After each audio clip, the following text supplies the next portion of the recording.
1st of January 2025. Well, probably be the 2nd by the time I get this video up. A new year, a new quarter of a century. But I imagine some of you that are looking to buy a property in France, whether it be a bolt hole or whether it be a full-blown chateau, you are no doubt asking the question, will 2025 be a good year to buy a property? Well, let's look at this. In order to compare something, we need something to compare to. So let's do a quick resume of 2024 so we know where we're starting from. Beginning of the year, the banks hiked up the interest rates by quite a chunk. This obviously slowed down the local market as such. Then, to add insult to injury, they hiked the percentage of deposit needed in order to take out the mortgage. So like double whammy as such. This slowed things down quite considerably. Another factor which a lot of people think I'm mad when I say this, but there was the weather as well. The market, when it always closes down over the Christmas break and then gets going again once the good weather starts coming in. This year it didn't really come in till June, when it should be like February or March. So that slowed things down. People were low on sunlight and vitamin D, and their motivation was down with that. But that finally came through. But then we actually had the vote of no confidence in the French government, and all the ministers were thrown out, leaving Emmanuel Macron there on his own.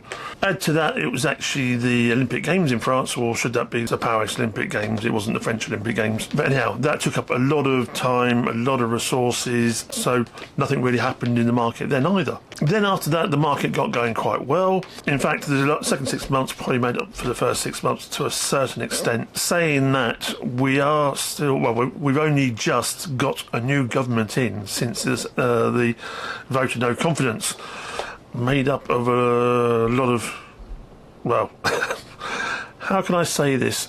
Let's say last hopers. I think everyone else has fed up with Macron, taking him on to get them fired 2-3 weeks later. So he's gone down to the dregs, if you ask me, but that's the way it is. Anyhow, we now do have a government, and hopefully very soon we will have a budget as well. Once we get the budget, the investors will know which way they're going, and hopefully that will get things moving to a certain extent. But to summarise, first 6 months are very morose, second 6 months pretty good. So what's changing in 2025? Well, to start with, the actual bank rates have dropped quite a bit, so obviously that's going to boost the motivation of the French buyers. They've also extended the 0% interest loans for renovation work for first-time buyers, which obviously is good for the market, not so good for the foreign buyer coming over. Like I said, we do finally actually have a government, so we'll show a budget and things will get moving on the investor side. Although, admittedly, the investor market doesn't really touch the foreign buyer market that much.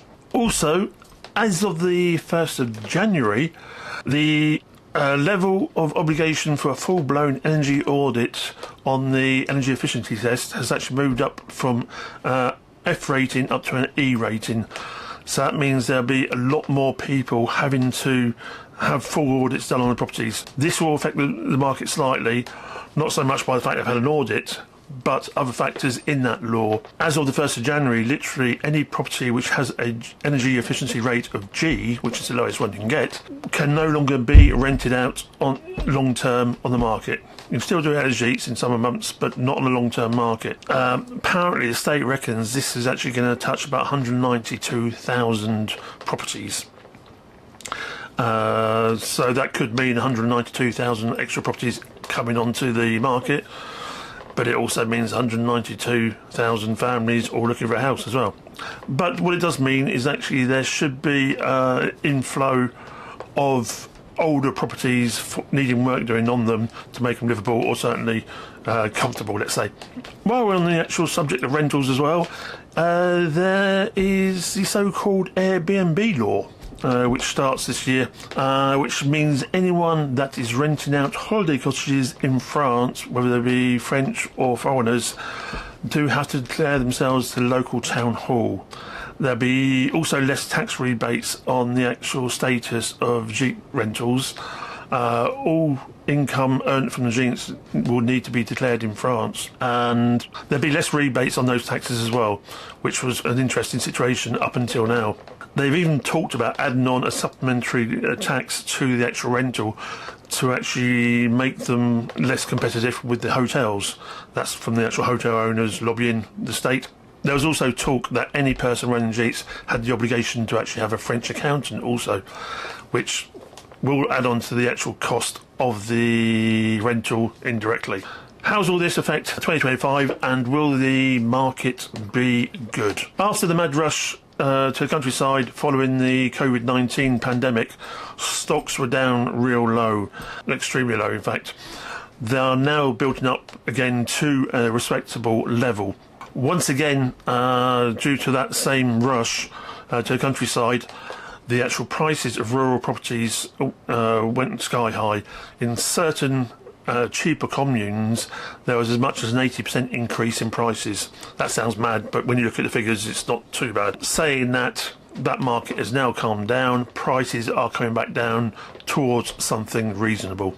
Saying that though, French house properties have always been on a constant upward curve in prices, and believe it or not, they've actually taken about 70% price increase in the last 25 years. Get to the point, I hear you say.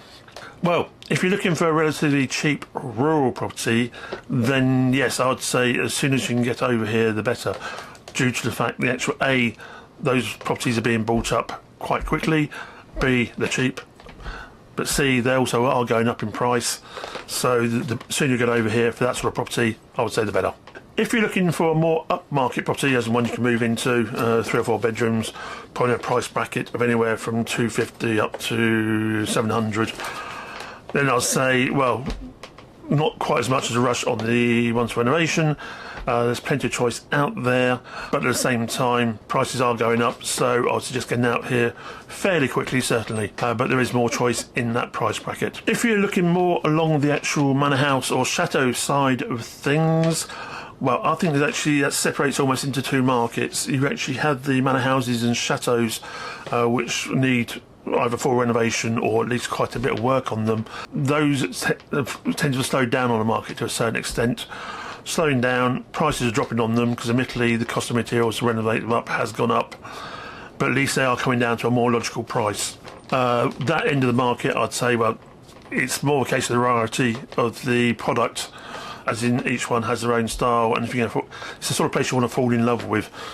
So I wouldn't say there's a rush, but be ready to jump on something when you see the one you want.